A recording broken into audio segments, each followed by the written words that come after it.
ನಮಸ್ಕಾರ, ಸ್ಪೀಡ್ ನ್ಯೂಸ್ಗೆ ಸ್ವಾಗತ. ನಾನು ಚಂದ್ರಕಲಾ ನೂತನಗೌಡ. ಪ್ರಜ್ವಲ್ಗೆ ಪೆರೋಲ್ ಅರ್ಜಿ ಸಲ್ಲಿಸುವುದಕ್ಕೆ ಈ ಕಾರಣಕ್ಕೆ ಅವಕಾಶ ಸಿಗಲಿಲ್ಲ ನೋಡಿ. ಅಜ್ಜಿ ಚೆನ್ನಮ್ಮ ಅವರ ಅಂತ್ಯಕ್ರಿಯೆಯಲ್ಲಿ ಪಾಲ್ಗೊಳ್ತಾ ಇಲ್ಲ ಪ್ರಜ್ವಲ್ ರೇವಣ್ಣ.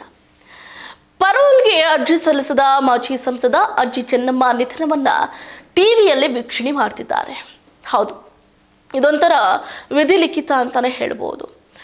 ಆಡಿ ಬೆಳೆಸಿ ಪ್ರೀತಿಯಿಂದ ಸಾಕಿದ ಅಜ್ಜಿಯ ನಿಧನವನ್ನು ಕಣ್ತುಂಬಿಕೊಳ್ಳೋದಕ್ಕೆ ಅಥವಾ ಆ ಕೊನೆಯ ಗಳಿಗೆಯನ್ನು ವೀಕ್ಷಣೆ ಮಾಡೋದಕ್ಕೂ ಕೂಡ ಅವಕಾಶ ಸಿಗದೆ ಇರುವಂತಹ ನತದೃಷ್ಟ ಅಂತಂದರೆ ಅದು ಪ್ರಜ್ವಲ್ ರೇವಣ್ಣ. ಅವರು ಮಾಡಿದಂತಹ ಪಾಪಕರ್ಮಕ್ಕೋ ಅಥವಾ ಅವರು ಮಾಡಿದಂತಹ ತಪ್ಪಿಗೋ ಇವತ್ತು ಅವರು ಪಶ್ಚಾತ್ತಾಪವನ್ನು ಅನುಭವಿಸ್ತಾ ಇದ್ದಾರೆ ನೋಡಿ. ಮಾಜಿ ಪ್ರಧಾನಿ ಎಚ್ ಡಿ ದೇವೇಗೌಡರ ಪತ್ನಿ ಚೆನ್ನಮ್ಮ ಅವರ ನಿಧನದಿಂದಾಗಿ ದೊಡ್ಡಗೌಡರ ಕುಟುಂಬ ಅಷ್ಟೇ ಅಲ್ಲದೆ ಇಡೀ ಹೊಳೆನರಸೀಪುರದಲ್ಲಿ ಶೋಕ ಸಾಗರದಲ್ಲೇ ಮುಳುಗಿದೆ.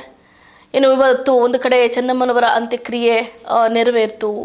ಇತ್ತ ಪರಪ್ಪನ ಅಗ್ರಹಾರ ಜೈಲಿನಲ್ಲಿರುವಂತಹ ಮೊಮ್ಮಗ ಪ್ರಜ್ವಲ್ ರೇವಣ್ಣ ಅವರ ಸ್ಥಿತಿ ಏನಾಗುತ್ತೆ ಅನ್ನುವಂತಹ ಕುತೂಹಲ ಕೂಡ ಒಂದು ಕಡೆ ಮೂಡಿತ್ತು. ಜೈಲಿನಲ್ಲೇ ದರ್ಶನಕ್ಕೆ ವ್ಯವಸ್ಥೆಯನ್ನ ನೀಡಲಾಗಿದೆ ನೋಡಿ. ಪ್ರಜ್ವಲ್ ರೇವಣ್ಣ ಪ್ರಸ್ತುತ ಗಂಭೀರ ಲೈಂಗಿಕ ದೌರ್ಜನ್ಯದ ಆರೋಪದ ಹಿನ್ನೆಲೆಯಲ್ಲಿ ನ್ಯಾಯಾಂಗ ಬಂಧನದಲ್ಲಿದ್ದಾರೆ.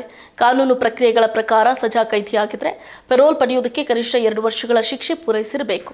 ಆದರೆ ಪ್ರಜ್ವಲ್ ರೇವಣ್ಣ ಶಿಕ್ಷೆ ಪ್ರಕಟವಾಗಿ 2 ವರ್ಷ ಪೂರ್ಣಗೊಳ್ಳದ ಮತ್ತು ಪ್ರಕರಣದ ಗಂಭೀರತೆಯನ್ನು ಪರಿಗಣಿಸಿ ನ್ಯಾಯಾಲಯವು ಹೊರಗೆ ಹೋಗುವುದಕ್ಕೆ ಅನುಮತಿ ನೀಡುವ ಸಾಧ್ಯತೆ ತೀರಾ ಕಡಿಮೆ ಇತ್ತು ಎನ್ನಲಾಗ್ತಾ ಇದೆ. ಈ ಹಿನ್ನೆಲೆಯಲ್ಲಿ ಪ್ರಜ್ವಲ್ ಪೆರೋಲ್ ಪಡೆಯುವುದಕ್ಕೆ ಅರ್ಜಿಯನ್ನು ಸಲ್ಲಿಸುವುದಕ್ಕೆ ಸಾಧ್ಯ ಆಗಲಿಲ್ಲ ಅಂತ ಹೇಳಲಾಗಿದೆ. ಇನ್ನು ಈ ಹಿನ್ನೆಲೆಯಲ್ಲಿ ಪ್ರಜ್ವಲ್ ರೇವಣ್ಣ ಅವರು ಮಾನವೀಯತೆಯ ಆಧಾರದ ಮೇಲೆ ಅಜ್ಜಿಯ ಅಂತ್ಯಕ್ರಿಯೆಯ ವಿಧಿವಿಧಾನಗಳನ್ನು ವೀಕ್ಷಣೆ ಮಾಡೋದಕ್ಕೆ ಜೈಲು ಅಧಿಕಾರಿಗಳಿಗೆ ಮನವಿಯನ್ನು ಮಾಡುವಂಥ ಸಾಧ್ಯತೆ ಇತ್ತು. ಸೊ ಅದಕ್ಕೆ ಒಪ್ಕೊಂಡು ಒಂದು ವೇಳೆ ಅವರು ಮನವಿಯನ್ನು ಸಲ್ಲಿಸಿದ್ರೆ ಜೈಲಿನಲ್ಲಿ ಟಿವಿ ಅಥವಾ ವಿಡಿಯೋ ಕಾನ್ಫರೆನ್ಸ್ ಮೂಲಕ ಅಂತ್ಯಕ್ರಿಯೆ ವೀಕ್ಷಣೆ ಮಾಡುವಂತಹ ಅವಕಾಶ ಕೂಡ ಅವರಿಗೆ ನೀಡಲಾಗಿತ್ತು ಅಂತ ಕಾರಾಗೃಹ ಇಲಾಖೆ ಡಿಜಿ ಅಲೋಕ್ ಕುಮಾರ್ ಅವರು ಮಾಹಿತಿಯನ್ನು ಕೊಟ್ಟಿದ್ದಾರೆ. ಇನ್ನು ಅಂತ್ಯಕ್ರಿಯೆಯ ವೇಳಾಪಟ್ಟಿ ಚೆನ್ನಮ್ಮನವರ ಪಾರ್ಥಿವ ಶರೀರವನ್ನು ನೋಡಿ, ನಿನ್ನೆ ಬೆಳಿಗ್ಗೆ 11 ಗಂಟೆಗೆ ಕುಟುಂಬ ಸದಸ್ಯರಿಂದ ಅಂತಿಮ ಪೂಜೆಯನ್ನು ನೆರವೇರಿಸಲಾಯಿತು. ತದನಂತರ ಪಾರ್ಥಿವ ಶರೀರವನ್ನು ಮಧ್ಯಾಹ್ನ 12 ಗಂಟೆಗೆ ಹೊಳೆನರಸೀಪುರ ಹೊರವಲಯದ ಅಂತ್ಯಕ್ರಿಯೆ ಜಾಗಕ್ಕೆ ತೆಗೆದುಕೊಂಡು ಹೋಗಲಾಯಿತು.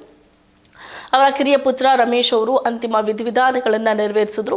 ಸೊ ಎರಡನೇ ಪುತ್ರ ಕೇಂದ್ರ ಸಚಿವ ಎಚ್ ಡಿ ಕುಮಾರಸ್ವಾಮಿ ಅವರು ತಿಳಿಸಿದ್ರು. ಇದರ ಬಗ್ಗೆ ಹೊಳೆನರಸೀಪುರ ಕಂಪ್ಲೀಟ್ ಆಗಿ ಬಂದಾಗಿತ್ತು ನೋಡಿ. ಚೆನ್ನಮ್ಮನವರ ನಿಧನದ ಹಿನ್ನೆಲೆಯಲ್ಲಿ ಹೊಳೆನರಸೀಪುರದಲ್ಲಿ ಸ್ವಯಂ ಪ್ರೇರಿತ ಬಂದ್ ಅನ್ನು ಆಚರಣೆ ಮಾಡಲಾಗಿತ್ತು.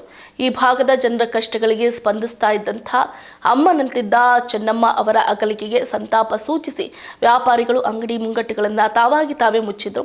ಇಡೀ ತಾಲೂಕಿನ ಜನತೆ ತಮ್ಮ ಪ್ರೀತಿಯ ದೊಡ್ಡಮ್ಮನ ಅಂತಿಮ ದರ್ಶನಕ್ಕೆ ಸಜ್ಜಾಗಿದ್ರು.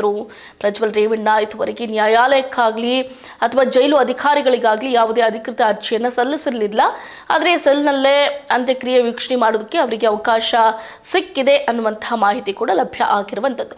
ಒಟ್ಟಾರೆಯಾಗಿ 2 ವರ್ಷಗಳ ಕಾಲ ಜೈಲಿನಲ್ಲೇ ಪೂರೈಸಿರಬೇಕು ಅಥವಾ ಅವರಿಗೆ 2 ವರ್ಷಗಳ ಕಾಲ ಜೈಲು ಶಿಕ್ಷೆ ಅನುಭವಿಸಿದ್ರೆ ಮಾತ್ರ ಅವರಿಗೆ ಪೆರೋಲ್ಗೆ ಅವಕಾಶವನ್ನು ನೀಡಲಾಗುತ್ತೆ. ಪ್ರಜ್ವಲ್ ರೇವಣ್ಣ ಅವರು 2 ವರ್ಷಗಳ ಕಾಲ ಜೈಲು ವಾಸವನ್ನು ಅನುಭವಿಸಿಲ್ಲ. ಸೊ ಹಾಗಾಗಿ ಅವರಿಗೆ ಪೆರೋಲನ್ನು ನೀಡಲಾಗಿಲ್ಲ ಅನ್ನುವಂತಹ ಮಾಹಿತಿ ಲಭ್ಯ ಆಗ್ತಾ ಇರುವಂಥದ್ದು. ಇದಾಗಿತ್ತು ಇವರಿಗಿನ ಅಪ್ಡೇಟ್. ನೋಡ್ತಾ ಇರಿ ಸ್ಪೀಡ್ ನ್ಯೂಸ್, ಸುದ್ದಿ ನಿಮ್ಮದು, ವೇಗ ನಮ್ಮದು.